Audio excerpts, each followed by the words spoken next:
नमस्कार दोस्तों, बहुत बहुत स्वागत आपका मेरे इस चैनल पर। अंतर्राष्ट्रीय महिला दिवस की आप सभी को ढेर सारी शुभकामनाएं। दोस्तों, स्त्री कितनी आज़ाद हो गई, कितनी आगे बढ़ गई है, यह आप सभी जानते हैं, लेकिन कितनी पीछे है, कितनी पिछड़ी हुई है और आज भी कितना शोषण का शिकार हो रही है। तो आज हम बात करेंगे इसके बारे में।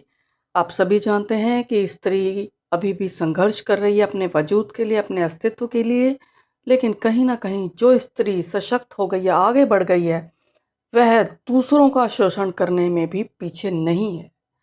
आप सब जान रहे हैं, देख रहे हैं कि आज तलाक के जो मामले आ रहे हैं उसमें कहीं ना कहीं स्त्री को दोषी ठहराया जा रहा है, क्योंकि वह अब सुनने को तैयार नहीं, वह अब समझने को तैयार नहीं।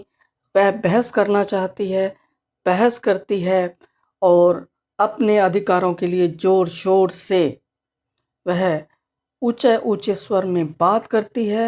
इसका कारण यही है कि उसको वर्षों से जो दबाया गया है, अब वह पूरी तरह से मुखर होकर आगे आई है।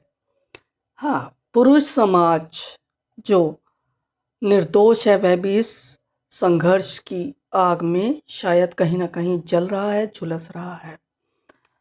तो अब बात करते हैं कमाऊ स्त्री की। मैं अपनी एक कविता पेश करती हूँ, आप समझ जाएंगे कि स्त्री के शोषण का कारण क्या है और कैसे आज स्त्री इतना ही जो कमाऊ है वह कितना आगे बढ़ गई है और उसको कितनी पावर मिल गई है कि वह सब कुछ खरीद सकती है और अब वह दबने वाली नहीं। आप देखिएगा और आप के कमेंट्स का इंतज़ार रहता है मुझे। तो कमाऊ स्त्री। चार दीवारी के भीतर दुनिया थी उसकी, चार दीवारी के भीतर दुनिया थी उसकी, कछुए के खोल में सिमटी सिकुड़ी, रोटी सब्जी दाल भात, धोना पिरोना सीना और अपनों के लिए जीना, बस। मुंह में जुबान होना ना होना, सिर उठाना कभी ना सोचना, घिसो घिसो और घिसती रहो। आज़ादी चाहिए हमें, आज़ादी चाहिए, बराबर का हक चाहिए। और यूं शुरू हुआ रिवाज स्त्री के कमाने का। बंधन टूटे, वस्त्र और शर्म भी सिकुड़ गए सब। औरत की कमाई में नहीं कोई बुराई, मर्द भी उसी कमाई का आदी हो गया। चलो आधा भार हटा, उसने सोचा। सुबह की ठंडी बयार, नन्हे हाथों से आंख मलती कली, अंगड़ाइयाँ लेता फूल, गुटरगू चिटरचे, मीठी कलरव पंछियों की, लिहाफ को परे धकेल, रक्तिम किरणें और रवि, ठंडी श्वास भरती वो। जी दोस्तों, क्योंकि नौकरी पर जाना है और सबको उसकी दरकार है, बच्चे को भी माँ चाहिए। खाना बना परोस, गिरती पड़ती गृहस्थी की चक्की में, पिसती गेहूं सी, दौड़ती सड़क सी, हाफती कांपती पहुंची कटघरे में। 9 से 5, जिरा जिरा जिरा, वापिस घर को दौड़ती, गिरती पड़ती मरती, कटे वृक्ष सी बिस्तर पर सड़ती। उफ, क्या मिलेगा पानी, क्या मिलेगा पानी, उसे पानी देने वाला कोई नहीं। चाय बनाकर दूसरों को देना, फिर निगलना, कैसा लुत्फ। रात के खाने की नहीं नहीं, पेट भरने की तैयारी। देर रात गए, भकोसना परोसना, निचुड़कर सिकुड़कर सो जाना।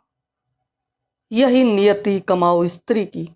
शायद ही कुछ बचा पाती है, खर्च कर पाती है, लुत्फ उठाती है, हंसती गाती है, आनंद मनाती है, शायद ही।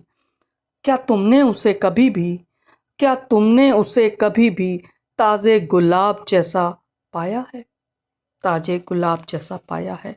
सांस लेने दो उसे, फिर देखो, फिर देखो, उसकी सुरभि कहाँ तक प्रसार पाती है, कहाँ तक प्रसार पाती है। जी दोस्तों, ये तो थी व्यथा कमाऊ स्त्री की।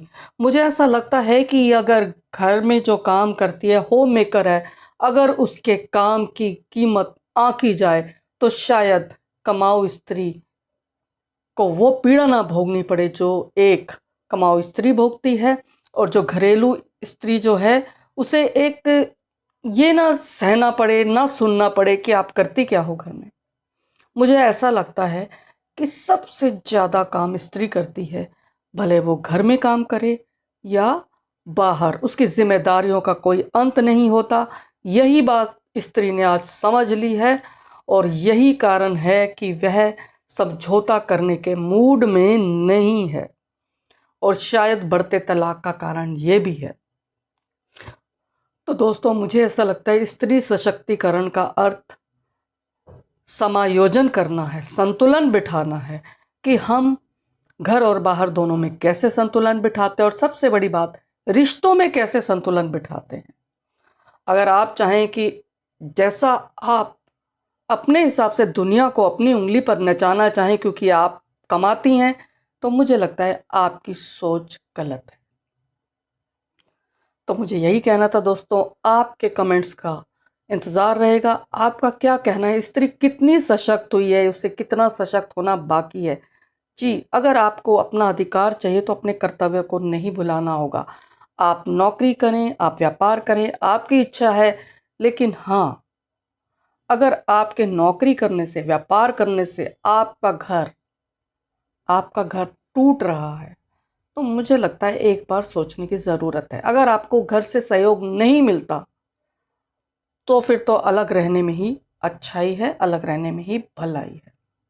तो ये आपका फैसला होना चाहिए। और बाकी तो दोस्तों, स्त्री बहुत कुछ देती है। स्त्री को इसीलिए माँ का दर्जा दिया गया है, ईश्वर का दर्जा दिया गया है, क्योंकि स्त्री ने हमेशा स्नेह देना सीखा है। नोचना, खसोटना, लूटना, और ये सब शायद उसकी प्रवृत्ति नहीं है। मुझे ऐसा लगता है कि स्त्री को एक बार फिर सोचने की ज़रूरत है कि उसे स्वतंत्रता चाहिए, स्वच्छंदता चाहिए, या कुछ और चाहिए। धन्यवाद दोस्तों, फिर मिलेंगे अगली कड़ी के साथ। तब तक मुझे आगे शुक्रिया।